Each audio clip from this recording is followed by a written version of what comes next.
సింగరేణి బొగ్గుపై రాజకీయ వేడి ఇంకా చల్లారలేదు. ఓపెన్ హౌస్ నిర్వహించి కేజీ బొగ్గుని కూడా పక్కదారి పట్టలేదని ఇటీవలే బట్టి చెప్పిన బీఆర్ఎస్ విమర్శలు మాత్రం ఆపట్లేదు. మరొకసారి కొత్తగూడెంలో సింగరేణిపై పవర్ పాయింట్ ప్రెజెంటేషన్ తో మాటల తూటాలు పేల్చారు హరీష్ రావు.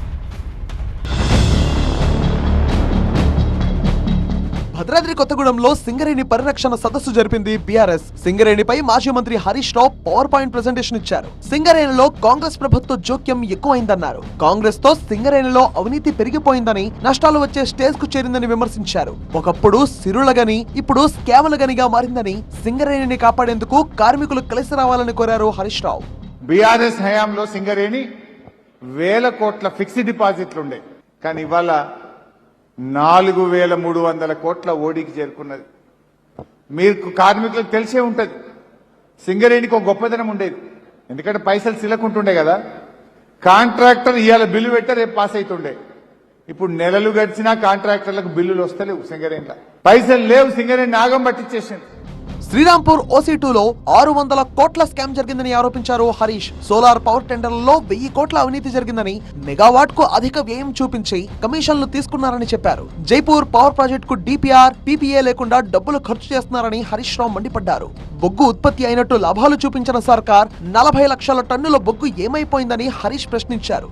40 మిలియన్ టన్నుల బొగ్గు అంటే 1600 కోట్ల రూపాయల విలువ కలిగిన బొగ్గు. అది తీయని బొగ్గుకు, రాని లాభాలకు, బొగ్గు తీసినామని లాభాలు వచ్చినాయని దాని మీద ఇన్కమ్ ట్యాక్స్ కట్టిండు కేంద్ర ప్రభుత్వానికి. బొగ్గు మాయమైందంటే మాయం కాలేదు.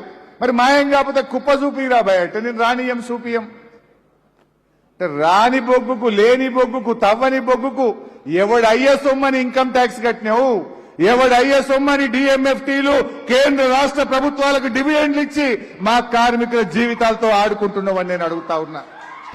బీఆర్ఎస్ విమర్శలతో ఈ నెల 14వ తేదీన మంచిర్యాల జిల్లాలో పర్యటించి ఓపెన్ కాస్ట్లను పరిశీలించిన డిప్యూటీ సీఎం భట్టి విక్రమార్క సింగరేణి కార్మికులు, అధికారులతో ఓపెన్ హౌస్ కార్యక్రమం నిర్వహించారు. గత పాలకులే సింగరేణి దోపిడీ చేద్దామనుకున్నారని, అక్రమార్కుల చేతిలో సింగరేణి పడనీయమని చెప్పారు. 1 కేజీ బొగ్గు కూడా బయటకు పోయే పరిస్థితి లేదని, అంతా పక్కా నిఘాతో సింగరేణి వ్యవస్థ ఉందన్నారు భట్టి. సింగరేణి అత్యంత పారదర్శకంగా, ట్రాన్స్పరెంట్ గా పనిచేయటం కాదు, ఇది ప్రజల ఆస్తి, తెలంగాణ ఆస్తి. ఈ వనరులు, ఈ వ్యవస్థ, ఈ శక్తి అంతా ప్రజలకి చెందింది. ఈ రాష్ట్ర ప్రజలది. ఇది అట్లాగే ఉంటుంది. దోపిడీదారులను కానీ, డేగలను కానీ ఇది కన్నెత్తి కూడా చూడలేను. మీ రాజకీయ అవసరాలు దీనిపైన వాడుకుందామంటే కూడా ఉపేక్షించదు. అధికార విపక్షాల మధ్య మాటల తూటాలు పేలుతుండగానే కేంద్ర మంత్రి కిషన్ రెడ్డికి ఎమ్మెల్యే రాజాసింగ్ లేఖ రాయడం హాట్ టాపిక్ గా మారింది. సింగరేణిలో బొగ్గు మాయం ఆరోపణలపై CBIతో విచారణ జరిపించాలని రాజాసింగ్ కోరారు. అటు బీఆర్ఎస్ విమర్శలు, ఇటు బీజేపీ నేతల లేఖలపై మరోసారి కాంగ్రెస్ నుంచి కౌంటర్లు వచ్చే అవకాశం ఉంది.